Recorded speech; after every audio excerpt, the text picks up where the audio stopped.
Good afternoon. I am Hannah Elke-Myers, Director of Policing and Public Safety for the Manhattan Institute. While the rise in gun violence and disorder has increasingly been a preoccupying fear in New York City and nationwide, the rise in hate crimes has been even more marked. Nationwide, anti-Semitic incidents last year hit an all-time high, rising 34% over 2020. In New York, a wave of violence against Jews in 2019 proceeded into brutal assaults on Asian residents during COVID lockdowns. Currently, hate crime incidents have doubled since 2020 citywide, and they're up 27% since just this time last year, including up 72% against Jews and up a full 100% against gay men and up 100% against Black New Yorkers. From a prevention and criminal justice perspective, hate crimes are complicated. In March, New Yorkers were shaken by the gruesome stabbing death of Christina Yuna Lee, targeted by a repeat offender out on supervised release with 4 open cases. And for a decade before Frank James fired off 33 rounds in a Brooklyn subway last month, he had ranted on social media about his hatred and desire for violence against a whole swath of ethnicities and races. How do we pick apart what's a hate crime and what is just brutal violence or mental illness? Lawmakers at all levels have called for stronger hate crime laws, but at the same time, a wave of criminal justice reforms has eased everything from police enforcement to prosecutorial charging and sentencing policies, both nationally and here in New York. What more can be done to deter these crimes and to punish them? How much do we know about who is waging these attacks and against whom? And how do they fit into the larger crime surge? Is it legitimate for the law to treat these incidents differently? To discuss all of these questions and possible solutions, we have 3 incredible experts. And before I introduce them, I'd like to invite our viewers to please throw your own questions into the chat boxes on whatever platform you're using, and I will do my best to weave them into the discussion as we go along. Weiwa Chin is an adjunct fellow at the Manhattan Institute and the founding president of the Chinese American Citizens Alliance of Greater New York, an all-volunteer organization advocating for equal rights for New Yorkers, especially in education. She is a powerful advocate for school choice and is outspoken about policing and prosecution policies that have exposed Asian New Yorkers to a skyrocketing level of criminal victimization. A graduate of Yale, Princeton, and Columbia, Weiwa is a relentless advocate for the Chinese American community with a professional background in private equity. Charles Fain Lehman is a fellow at the Manhattan Institute and a contributing editor of City Journal. He was previously a staff writer with the Washington Free Beacon, where he covered domestic policy from a data-driven perspective. His work on criminal justice has recently focused on hate crimes, anti-Semitism, compliments to policing, and drug enforcement, just to name a few. And his writing appears frequently in publications including the Wall Street Journal, National Review, and Tablet. He is also a contributing writer with the Institute for Family Studies. He has testified before the U.S. House Subcommittee on Crime, Terrorism, and Homeland Security, and he testified on discrimination and violence against Asian Americans before the U.S. House Judiciary Committee. Charles recently published a data-driven paper about New York City hate crimes for the Manhattan Institute, which I invite you all to please read. Finally, Mitch Silber is the executive director of the Community Security Initiative, responsible for protecting Jewish institutions in the greater New York City area. Previously, he served as director of intelligence analysis at the NYPD, where he was my boss, overseeing all terrorism investigations and briefing the White House, National Security Council, CIA, FBI, National Counterterrorism Center, as well as testifying before the U.S. House and Senate and House of Representatives and the Senate.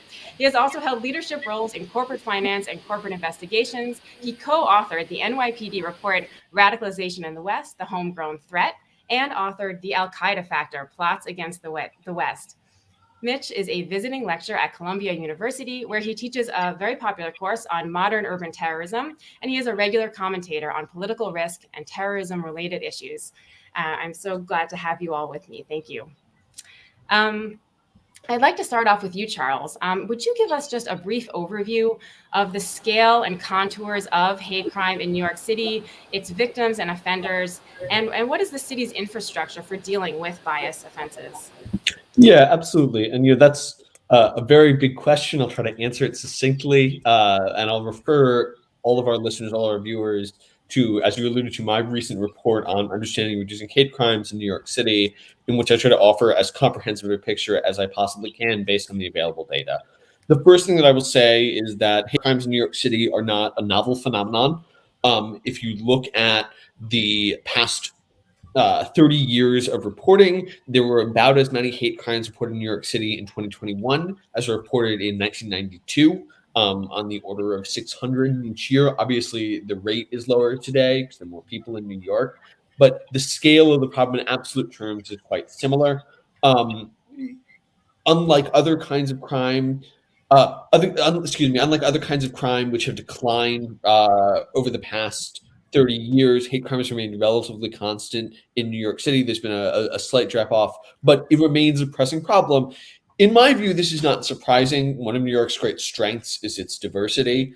There's enormous variety in the city, and I think that's part of why it's such an one of its engines of dynamism and creativity.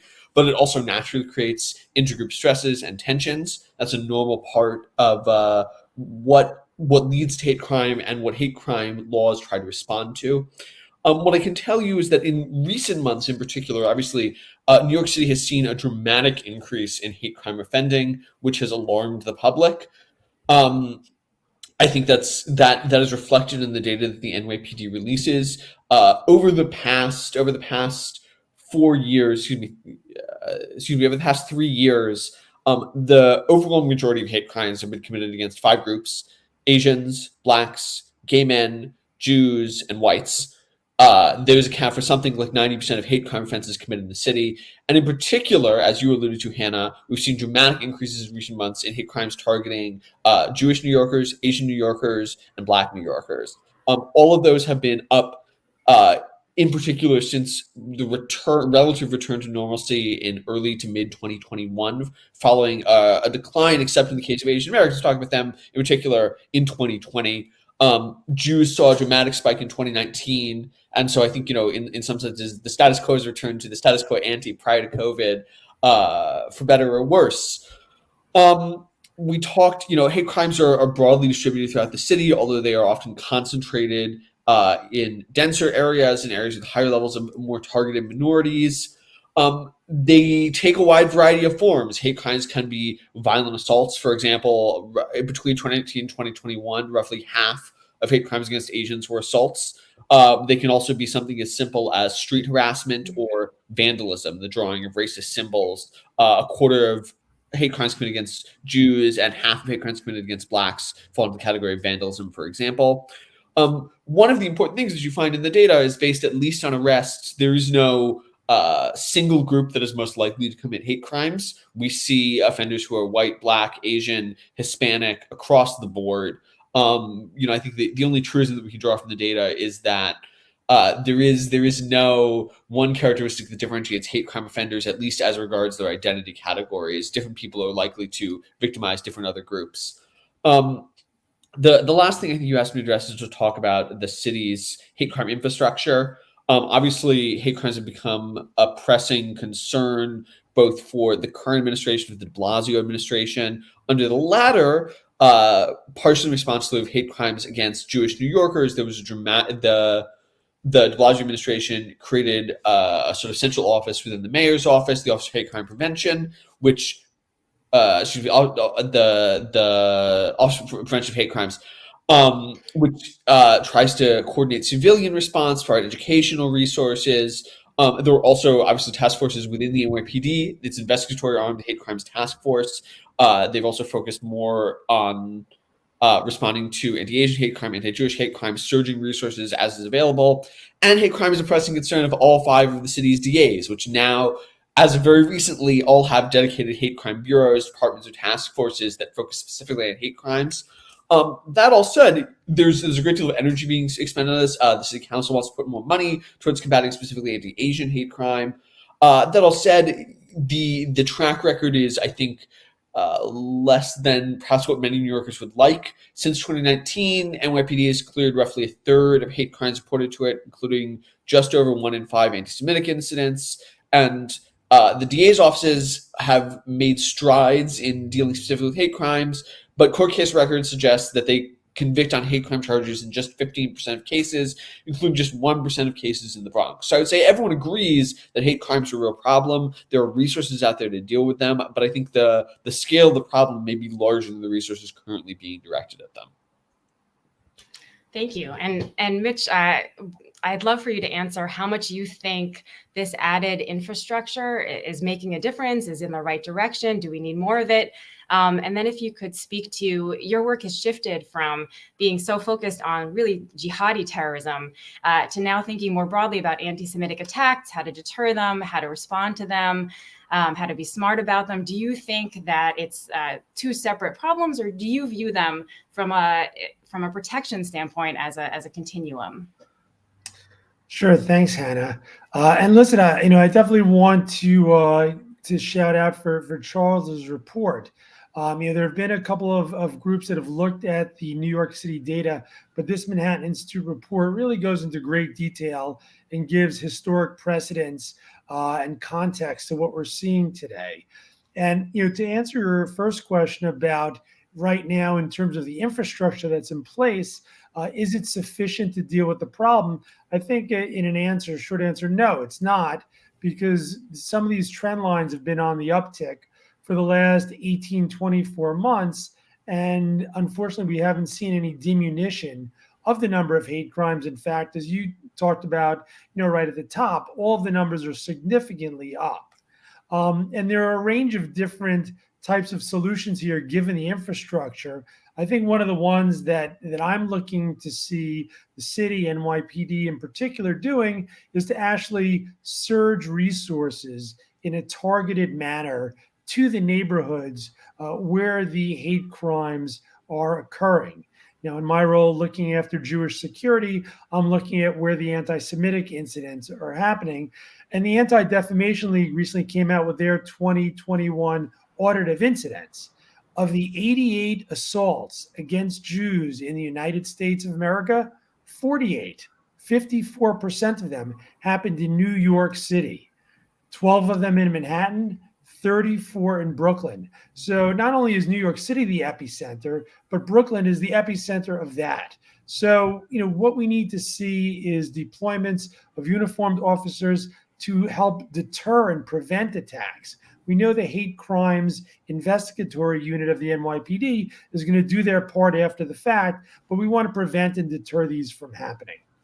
To your second question about the differences between the post 9/11 threats to New York and what we're seeing now, in many ways, I think they are quite different. We're talking about foreign terrorist organizations based overseas like Al Qaeda or ISIS, who would either send their operatives to New York City to try and carry out an attack, or would inspire New Yorkers to carry out an attack in the name of Al Qaeda and ISIS. And I think, there are differences in terms of command and control, difference in terms of the ideology, although Jews were always at the top of their list in terms of a targeted group. But I think most importantly, when you think about that type of threat, that's a deadly threat. The idea was to kill as many people as possible. I think in terms of what we're seeing in anti-Semitism in New York, we're seeing assaults, as I talked about, but not with the intent, in a sense, for a deadly outcome. We haven't seen, thankfully, what we saw at Tree of Life in Pittsburgh in 2018, or in Poway, California, or even in Jersey City at the end of 2019. That's good news. But overall, the numbers are significantly up. One of the new phenomena that we're seeing in anti-Semitism really sort of reared itself last May, a year ago, when Israel and Hamas went to war, that a lot of the tensions boiled over to New York City, and pro-Palestinian activists attacked Jewish New Yorkers in the street. Whether they were a Zionist Jew or not, it didn't matter. And right then and there, you saw this sort of merging between anti-Zionism and anti-Semitism. So short answer, I think the two are quite different, but each have their own reasons to be concerned about them. Thank you. Yeah, that's an interesting distinction and sort of a positive trend in moving away from these existential, mass casualty targeted kinds of threats, but still really troubling. Weiwa, I would love your thoughts also on how heartened you are by the degree of the increase in infrastructure to deal with hate crimes, what more you think there could be done. And also, you in particular have criticized politicians for overusing or even exploiting the term Asian hate to duck the larger issues of growing violent crime impacting all New Yorkers. Can you explain this and your thinking on where Asian hate is an appropriate or useful term? I think that there is definitely something called hate crimes, and I want to thank you for holding this panel, because it's an important part of trying to see us as a part of a civilized society. If we find that people are attacking each other based on not even monetary reasons, I could understand that there's an exchange there that's going on. But when people are being attacked basically for what they are, for their identity, that really destroys our ability to think of ourselves as being free people to walk on the streets as individuals. And that's been a real challenge right now as we are trying to look at each other as part of identity groups, as opposed to, we're all in this together, we're part of the human race. As far as the politicians go, yes, there is this issue of trying to say that there's hate crime. And when we have a spike, which has happened in the communities for the Asians, we have noticed that particularly the numbers show it, and the same thing for the Jews, even worse. So I think that this is something that a lot of politicians will come out. It's just like you mentioned, Christina Yunali, the politicians all come out and they all decry hate crime, but they forget about the crime part. And so then if you don't take care of the crime part, we're talking about the hate. And that's not enough. I think that as far as for the people on the street who are worried about going about their daily lives, going to work, going to school, going to the restaurant, going to all of the different things that you would normally go out for. And you have to be concerned about whether you're going to be attacked on the subway, pushed into the tracks. You're going to be wondering whether you have the possibility of being stabbed inside your own home. That is something that is alarming to not just the Asians, but it is something that some people have said to me, this really hits everybody. And women particularly have come up to me and said, this makes me scared because it could happen to anybody. And so we don't want to say that it's only hate crime that counts, but it is all crime that counts, and we have to deal with the hate also. So we don't want to have people think about hate crimes as a way of avoiding dealing with crime, which unfortunately too often these politicians do. Thank you. Mitch, can you speak to how much we know after a given attack about motivation? How much is captured about what the person was thinking, how much of it was hate?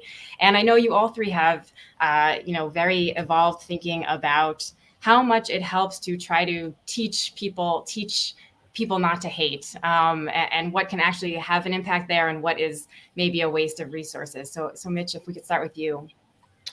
Sure. This has been one of the elements that I've been quite frustrated in since I've been in this position the last 2.5 years, is in the sense that we're trying to diagnose the problem and suggest treatments for it. But the thing that we're really missing is some of the underlying causes.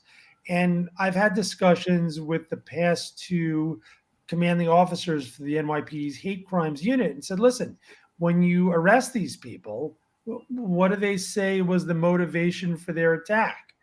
And really, more often than not, what we learn is that they're not really willing to talk about what was the motivation for their attack. So we're left wondering, why did they attack that person who is visibly Jewish? Now, there are some notable exceptions.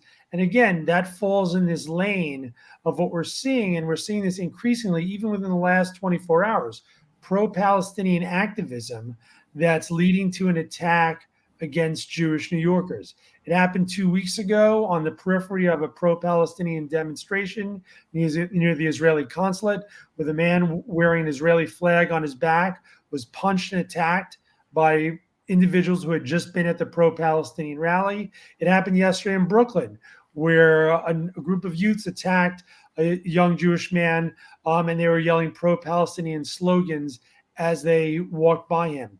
That's new. In the last really year or so, we've seen incidents like that where actually we do know the motive behind it. And maybe Charles, next to you, about how much do you think it can help to be teaching, we should all love each other.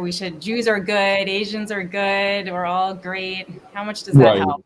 One, I think that's been a focus of the OPHC and of the de Blasio administration, and certainly a focus of proposals from more, shall we say, anti-carceral advocates against hate crime, who are looking for a way to address hate-based offending without using the power of the police and criminal justice system to respond. And what I say to that is, look, it is good to the extent that we were able to teach people not to hate, teach people to respect their peers and everyone in their difference. I'm all in favor of that. We should be aware of is that in absolute terms, hate crime offending is pretty rare. The overwhelming majority of New Yorkers and the overwhelming majority of people will not commit a hate-based offense over the course of their life or even in any given year. And so using education as a means to reduce hate crime offending is sort of it's a very inefficient way of policing. It's a way of saying one in 100,000 of you might go on to commit a hate crime. So why don't we talk to all 100,000 of you rather than trying to figure out what is true about that 1 in 100,000 and targeting him directly? We know things are true about hate-based offenders. We know about relatively high incidences of mental illness. We know who they're likely to target. We know we have some sense, so it's hard to tell, we have some sense that they are likely to committed other crimes. We're able to focus in on those offenders and specifically deter criminal behavior of bias motivated, but ultimately criminal behavior, rather than focusing on the bias part. I think it's a more efficient way to reduce the thing that we all ultimately care about, which is not just hate in people's hearts and minds, but the criminal acts that comes out of that hate. Right. And Weiwa, would you echo that in terms of the Stop Asian Hate, which certainly had an enormous, social media moment and a push for people to become more educated about it? And do you think that even if we acknowledge that it can't necessarily stop the violent people doing violence, do you think around the edges it may help in some way? I don't think it really helps that much because a lot of the programs that they talk about are really something that are for far off results. So when we talk about education, I do think that it's important that we return civility to education and to how we deal with one another. We're all neighbors in this city and in this wider world. I think that the first thing is to try to treat everybody else as you would want them to treat you. And that's something that has gotten lost. If you think about what's happening in the schoolroom, they may talk about, we've got to talk about hate crimes, but what they're teaching on the other side is that you have to judge everybody by their race. And it's happening in schools right now in New York City. They say that critical race theory is not being taught. That's not true. It is being taught. And when students are split and told to think about whites versus blacks and think about how they relate to people as oppressors and victims, you're setting it up so that you will bring that from the schoolroom right into the streets. It's the same language that's being used inside the schoolroom when they stop Asians from being in certain schools and say, you don't belong here. And then later the thugs say the same thing. You guys have all the privilege, and they slug you and say precisely those same words. You don't belong here. That says that it's being taught there. And we've got to take that out. We've got to go back to saying that the way you deal with your neighbors is to treat them with dignity and respect. All your neighbors, whatever their race is. And so going beyond that now to say, what do we do immediately? It's not to put together another program of arts, okay? One of the things that has happened is that Hochul came down and said that, you guys in the Chinese community, the Asian community, you have suffered so much. Here's $20 million and put it into cultural activities. And then you have another. I was in listening to the Committee on Public Safety last week, that was held at the city council, and it was one after another ask for money to go and put together programs. And they would say, oh, we had an art contest that all these kids drew pictures of people living together in harmony. And that's not really going to take care of the immediate problem of people getting hit on the streets, the fear that we have right now. And so we do have to deal with that crime element first. We know on the street, the Chinese community, the Asian community knows that you have to be able to address that actual crime on the street first, and they care less about the hate plot and whether we're going to be able to have contests or programs. Right. You have to deal with it immediately. And I just want to sort of expand on that, because I think that sort of captures a very important part of the political dynamics here. In principle, hate crime is something that should be a bipartisan issue. To put it glibly, those on the left hate, and those on the right hate crimes. They can come together on the issue of hate crime. But and I think that there are figures, progressives in New York City, who are taking this seriously. To his credit, new Manhattan DA Alvin Bragg, who I have had my disagreements with on a number of issues, has been fairly solid on identifying hate crime as a criminal justice issue that he wants to prioritize. But it is clear, and this is part of what Weiwa was saying, it is clear to me that there are some people for whom, there's some leaders in New York City for whom the sort of overwhelming prioritization is to identify not the crime component of hate crime offending, but sort of nebulous senses of the importance of inclusion, diversity, of tolerance and respect, vaguely defined as the overwhelming priority. When you put money towards, as Weiwa was alluding to, when you put money towards cultural celebration, I'm against that. But it is I think part of a political project, the ultimate goal of which is to deny people the fundamental good of public safety. Before people want to be able to celebrate their culture in the streets, they want to not worry about getting beaten up walking down those same streets. And I think that is a losing stance to take, to propose otherwise, in spite of what, frankly, some members of the city council are doing, some other leaders in New York City are doing. It's a major mess. Mitch, you've spent a long time thinking about countering violent extremism. Do you see any? What's your take on this? Yeah, listen, I think it's also difficult to figure out where to go upstream from the violence, and where do you have your interventions, and what do those interventions look like? Since we don't really know what's driving the actual violence and hate crimes. So, again, we don't know where to administer the medicine, and we don't know what the proper, medication is, because you don't exactly know the underlying ailment.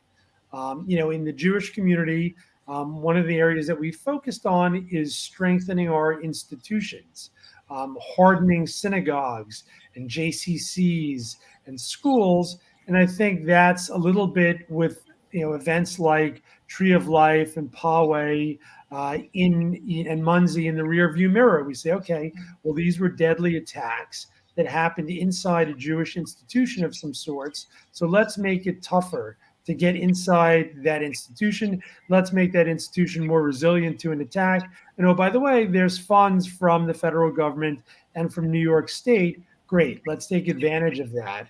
But I think, one of the challenges you've seen both in New York with anti-Jewish hate crime incidents and anti-Asian is that they're happening in the street, not inside an institution. And I think that's a more difficult problem to solve, because it doesn't matter. You can make your synagogue into a fortress or a temple. It's not going to prevent the incidents from occurring. Because you still have to get there and get home. Yeah. Well, I want to ask you, Charles, and go back to prosecution. You mentioned Alvin Bragg. But first, I want to remind viewers, if you have questions, throw them into the chat boxes on your platforms, and I'll try to weave them in. Charles, can you explain how exactly hate crimes are charged and prosecuted in New York, which I think people get very confused about? And what's the reasoning behind how it's done? Do you think it could be done better? Yeah, well, so I think a couple of things that are worth context.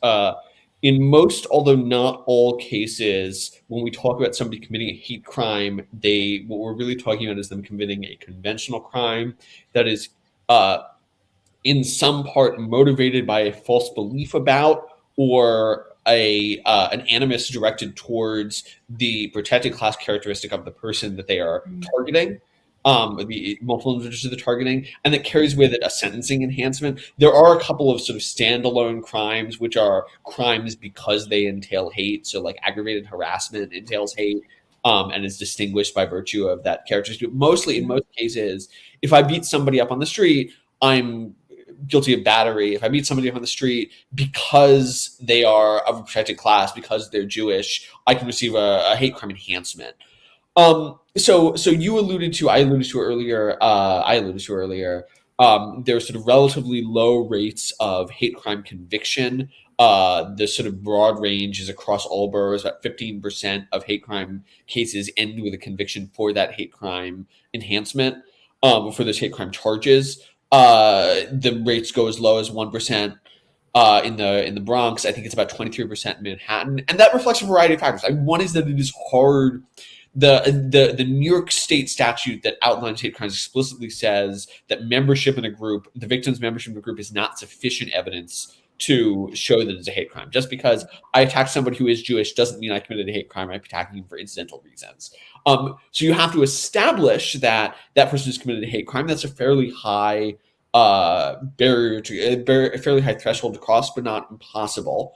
The other factor is that some of these cases get diverted. Some subset of hate crime offenses are like a kid thinks it's funny to spray paint the N-word or a swastika on a wall, and that is a hate crime offense. He can be arrested for that and prosecuted, but in most cases, it's not necessarily a great use of the DA's resources to prosecute a 16-year-old for doing that. Like maybe it is. And how to handle those situations, I think, is a substitute. But that's part of how you end up with those low rates. That said, I think that if you speak to, and you and I, Hannah, have spoken to folks at the Manhattan DA's office, Danny in particular, who've said, and I think just Attorney Bragg has said this publicly, you can be better or worse at prosecuting hate crimes. There are DAs who specialize and DAs who don't.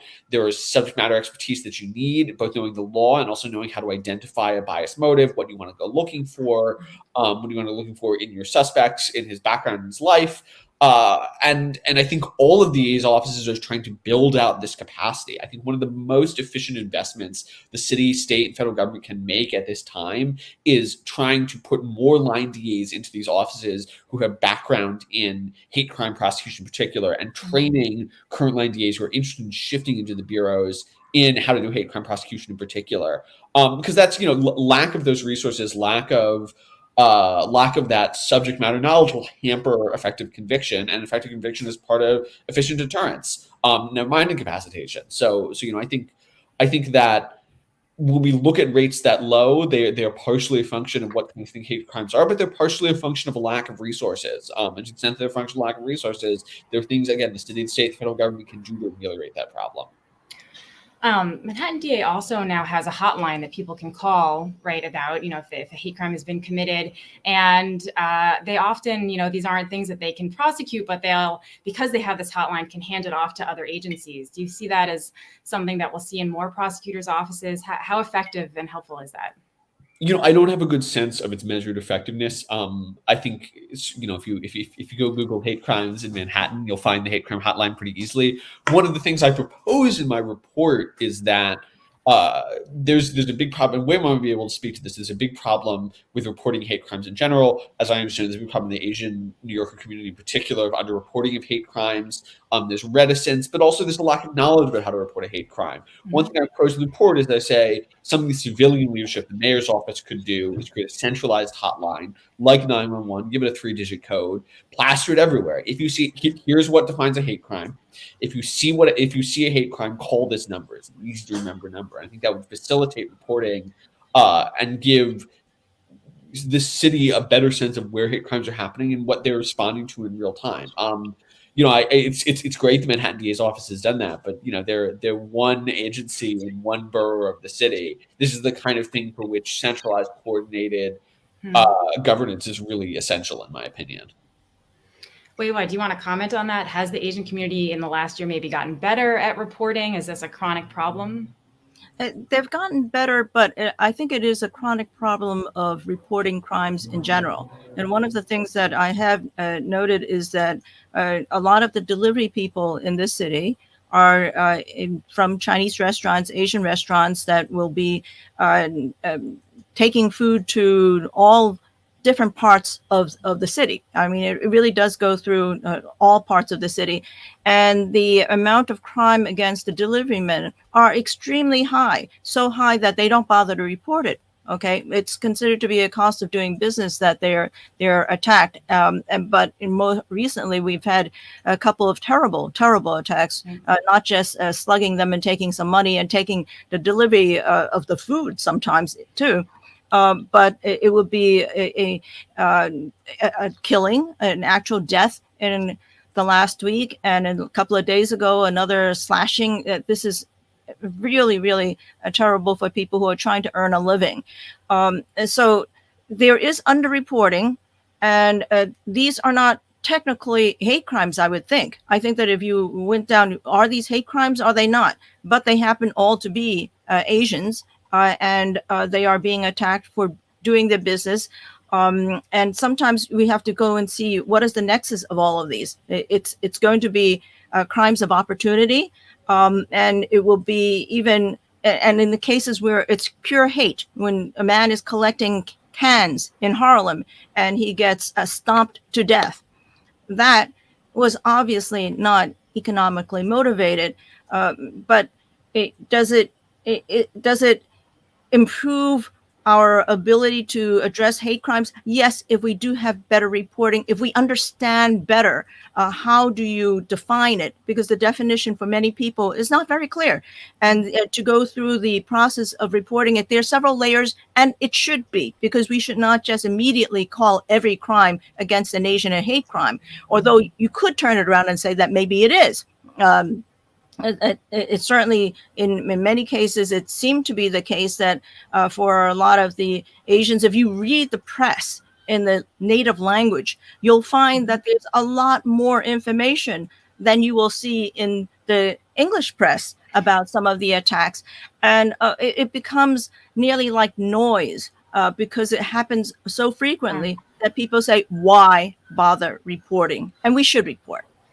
And there's more reporting in the Asian language papers because it feels more relevant to them. It stays in the news longer, or because it's information they don't want everyone to know because they're worried about being targeted, or what do you think the reason is? It's probably a mixture of that, because if you come out and you say that it's open season, obviously when we started to have a spike, they were saying that this was white supremacy, and Trump saying that it's the China virus and the Wuhan virus, which actually was not true. Okay. And so we have to deal with truth in trying to address these crimes. If you don't really have the facts and look to the facts, you're not looking for a solution. So, you have to see how is it happening, why is it happening, and then address it that way. Otherwise, that's part of the obfuscation of trying to say that, well, we have another narrative, we want to go and push that narrative, but the crimes continue to happen. We have to stop that. Right. We have a question from Marvin Raskin in the audience along similar lines. And Mitch, what do you think? How much has the media narrative about who's committing crimes and why made it either led to more hate crimes, or made it harder to respond properly, or how much it's just noise and it doesn't really impact it one way or the other? Yeah, I think in looking at anti-Semitic crimes, they tend to get reported in sort of local Brooklyn Jewish media outlets, websites, and then they're picked up on Twitter, and they do get attention. Other organizations, let's say like the Anti-Defamation League or the JCRC of New York, then amplify that message out there.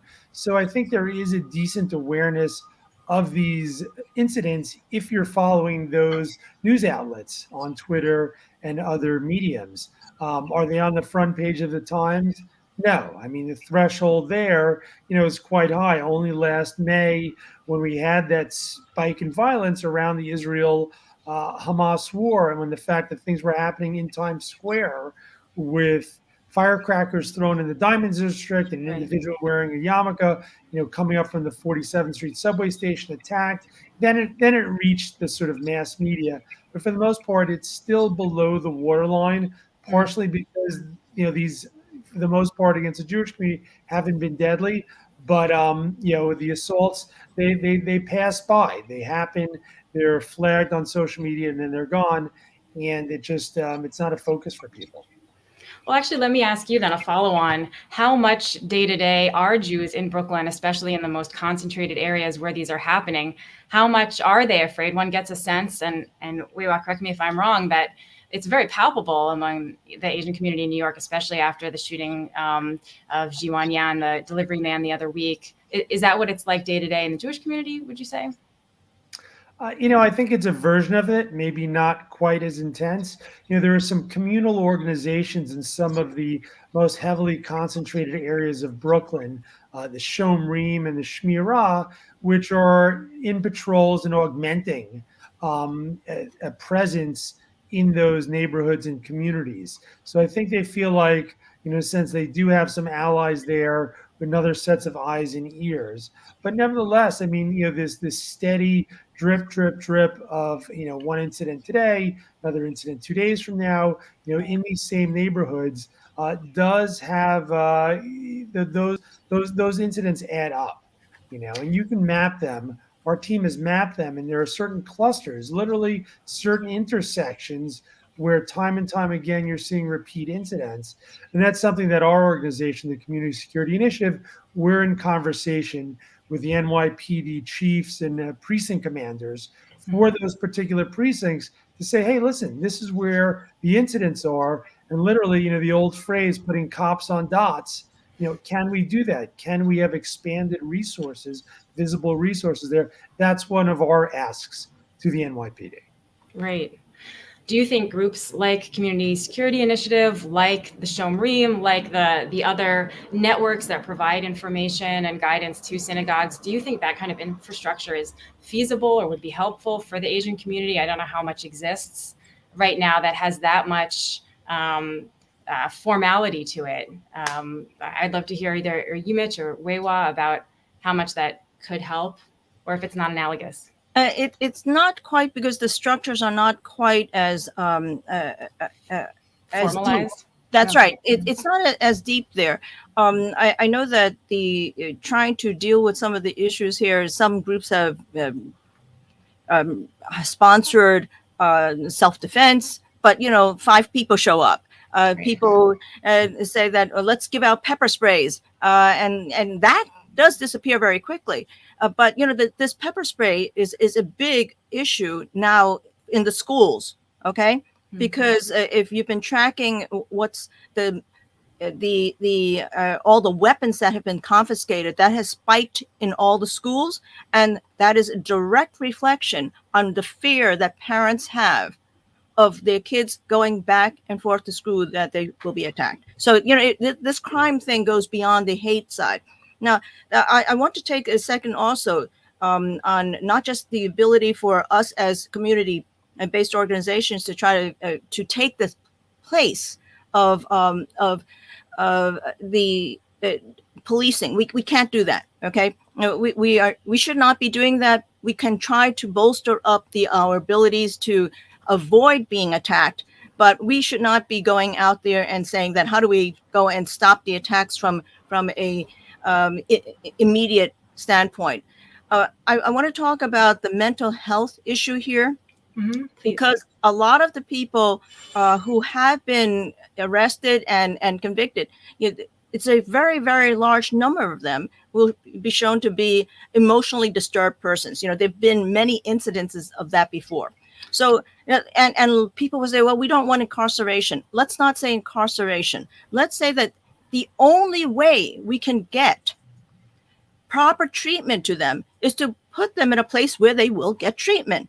Are we not doing a disservice to the people who are committing these crimes by enabling them to commit more crimes, by not addressing the issue of saying that you need treatment and we're going to help you get it? And the only way you can do that and also protect yourself from committing more crimes, we don't want you to commit more crimes. How do we stop it?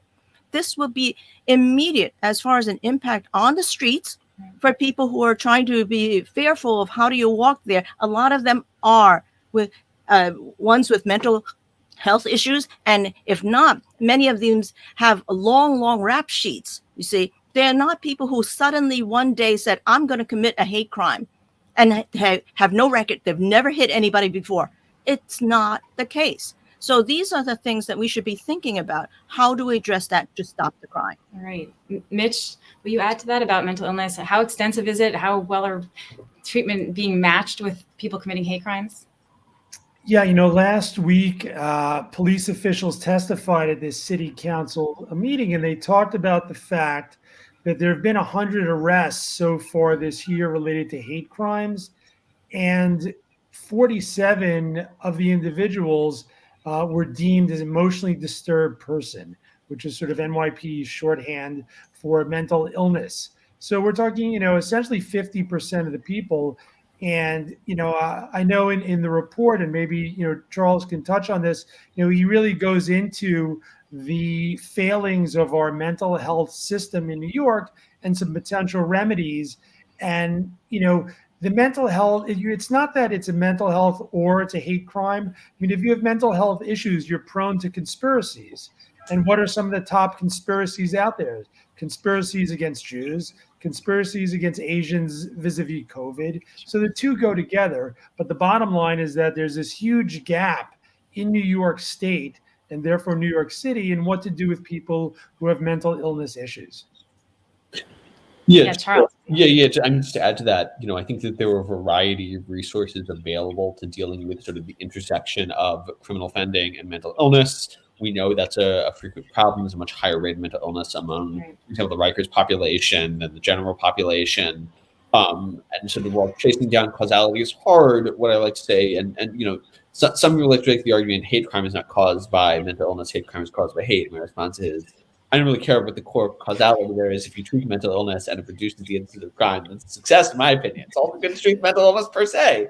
No, but so, I think in New York City, there are a variety of resources. I've emphasized, I think the mayor's office already does this, but I've emphasized the importance of incorporating the Department of Health and Mental Hygiene into discussions of the hate crime problem.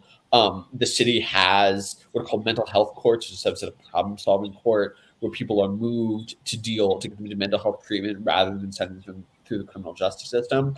That said, in most cases, diversion from regular court to mental health court is voluntary. And so that's always sort of thorny. Whether or not people want treatment is going to be a major issue, whether it's in their interest. It's also the case that, for example, Manhattan's mental health court does not admit violent offenders. It's targeted only at nonviolent offenders. So there's limited resources there. And so, I think the city has to understand its mental health management problems as part and parcel with its hate crime problem. And here I point to some of the arguments made by our colleague Hannah, our colleague Stephen Ide, who does a great deal of great work on mental health in the city, the importance of reversing the decline in available inpatient psychiatric beds, which both Mayor Adams and Governor Hochul have said is a priority. We don't see that fall through on because it's a dramatic issue that ensures we have better capacity to formally commit individuals whose mental illness is leading them to commit serious crimes. It also means, again, following through on what Mayor Adams and the governor want, more use of Kendra's law to compel seriously mental ill New Yorkers into outpatient treatment to curb their mental illness. I think the big synthetic takeaway is we have to see, particularly as Mitch was alluding to, if half of hate crime offenders are mentally ill, there is some causal relationship between mental illness and their offending. We have to see mental health treatment as a major component of driving down hate crime. Right. It's both encouraging and sort of daunting that there's so many just nuts and bolts or obvious ways to be countering hate crime that have nothing to do with rhetoric and have everything to do with mental illness and violent crime and just sort of the things that are coexisting with the incidents themselves. Charles, Frank James, the 62-year-old who released a smoke bomb on a Brooklyn train, shot 10 passengers last month, he had spent a decade ranting online about Blacks and Jews and Latinos and the healthcare system and just about everyone. Do you think that there is sort of a grievance, sort of mounting grievances culture that kind of maybe promotes or rewards a feeling of victimhood and grievance in a way that, and maybe this is hard to distinguish from the mental illness, but maybe it's something where it's actually sort of encouraging people that have these conspiracy tendencies. Do you think that exists? Is that a problem? What can we do? I would say two things. I would say vis-a-vis encouraging offending, I'm hesitant. I'd say three things. First thing is, sure, absolutely in the macro. Lots of people would repeat, if not the sort of vociferousness and bigotry of James's statements, I think the underlying sentiment, the attacks on Mayor Adams, for example, are not uncommon. And I think that sense of constant victimization is a feature of contemporary culture.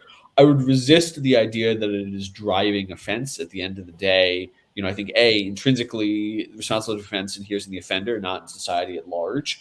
And more specifically, if somebody is disturbed, as Mitch was alluding to, if you're disturbed, you're going to glom onto any of a wide variety of conspiracy theories, up to and including the ones that James propounded. If you go look at his social media, the reporting on social media discovered he was an all-inclusive bigot. He believed every bad thing about every group, including Black people. He was really across the board. Beautiful. Sorry, just the point being, I think that culture is not necessarily shaping his behavior so much as his own intrinsic tendencies. That said, I do think that sort of tendency to sympathize with some offenders and not others almost certainly contributes to the downplaying of certain kinds of some offenses. I read people in the Daily News highlighting the case of Dion Marsh, who 27-year-old Black man went on an anti-Semitic rampage in Lakewood earlier in April. He carjacked one Jewish man, then used two different cars to run down three different Jewish men, one of whom he also stabbed in the chest. This is it's a rampage. It's a horrible attack. You would not know about it from the most newspapers. There was some passing coverage in the Times. There's a little bit of attention paid to it. It certainly didn't get national attention, and I think often these stories get discussed when these stories do get attention. In some cases, there's a tendency to try to justify the motivations, to downplay the sort of disparity and bigotry involved for sort of other more understandable reasons. There's substitute for other reasons. I do think that's cultural tendency. I'm not sure it exacerbates the crime problem per se, but it probably does get in the way of our ability to talk cogently about a criminal justice-oriented solution to the crime problem. At the end of the day, people who commit hate crimes are criminals, and they should be treated as such. That's my view. Yeah. Do you think that the social media milieu is making hate crimes more prevalent, or making them harder to solve, or sort of a net neutral other element of it? I mean, if anything, social media probably makes it easier to solve hate crimes. It provides more comprehensive evidence of prior belief. If somebody goes and beats up an Asian person, and then you go look at their social media and it's a long string of anti-Asian slurs, that's evidence that perhaps they were motivated by a false belief about Asian people in committing their offense. So if anything, I think it's made that prosecution relatively easier. Right. It's a gift to the prosecutors. Mitch, do you feel similarly when it comes to, that must help a lot in intelligence gathering about potential attacks on synagogues, things like that? Yeah, listen, we're trying to mine social media and the deep and dark channels and corners of the internet to find people like a Robert Bowers who attack Tree of Life before they activate, before they mobilize to violence. We want to pick them up when they're talking about their grievances, and as they start to talk about violence, our threat intelligence analysts will write up a report, and we will pass that to law enforcement to potentially investigate, whether it's NYPD, NASA, Westchester, or the FBI. And thankfully, we've had some success in identifying people who were indicating their intentions online. They were getting their capabilities together, and law enforcement was able to intervene in different ways. But that means that's a big challenge. We're doing that, looking out for the Jewish community of New York. Obviously, the NYPD and the FBI are doing it writ large, across the spectrum. you can't catch it all, and that's really the concern. And that's sort of the example we're talking about. This individual who had all of these grievances, Right. could someone have picked him up before he showed up on the subway line in Brooklyn that morning, with his weapons? Maybe, but so difficult to find all of these individuals in these crevices and dark caves and deep web. Yeah. Yeah, it's such an interesting case because of how liminal he was in all of the categories that would make you ping as an immediate actionable threat, I think, well, from what we know so far. Yeah. I'm curious from all of you, and maybe we'll start with you, Mitch, what you think the outlook is for the next few years in hate crimes in New York City and broader, with the infrastructure, with the increased data analysis that people like Charles and groups are doing, and sort of a pressure to, I think, have more data about hate crimes. Is it going to get better or not? Well, I'm an optimist. I'd like to think that things will get better. Charles's report, the Manhattan Institute, the Anti-Defamation League, my organization is working on a report. All three of them, in the course of 3 months, are coming to the same conclusions about hate crimes in New York. The trend lines, where it's happening, how it's happening. And I think, with evidence, hopefully we can get policymakers and politicians and law enforcement to pay attention to it. So I think we now have more of the evidence to put in front of them that will hopefully trigger, an action or reaction to it. That's my hope going forward. Right.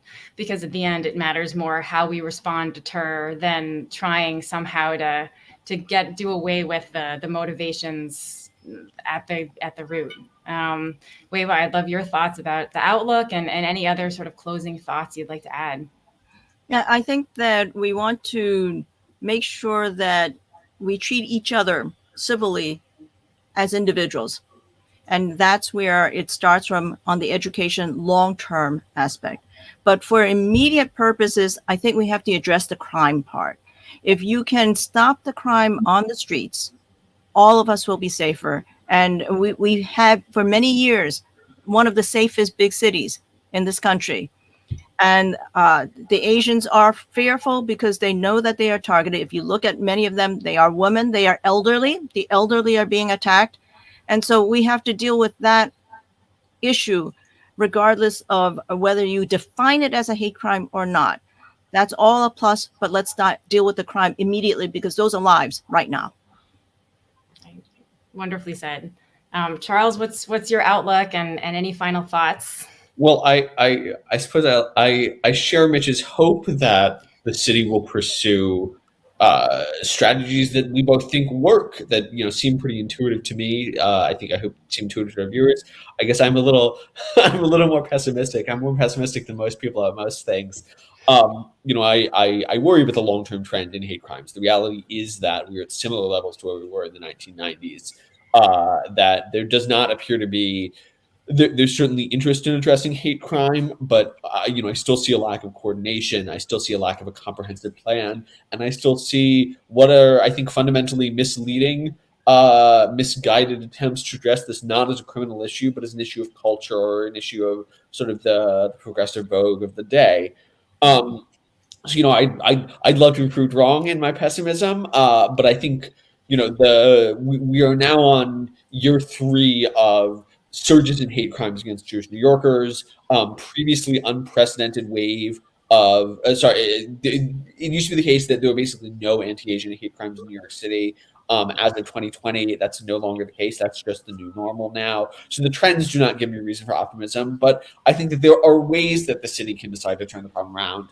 And if they do that, that would be great. I would be very happy with that. We'll have to wait and see if they do. Well, we all hope you're wrong, Charles. We all hope Mitch is right. Thank you so much, Weiwa Chin, Charles Fain Lehman, Mitch Silber, for joining us today for this insightful and timely conversation.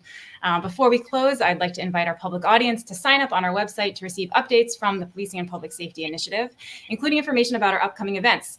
Next week, we are planning on the 18th, a Twitter Spaces event with Yael Bartour, who designed NYPD's social media strategy, along with other leaders in police departments who deal with social media. What's it all about? Please sign up and join us. On our website, you can also browse the Manhattan Institute's research and subscribe to our newsletters. If you are able, please also consider supporting the Institute at the link you see below. MI is a nonprofit organization, and our work depends on support from people like you. Thanks again so much to my guests today. Thank you. Thank you. Okay.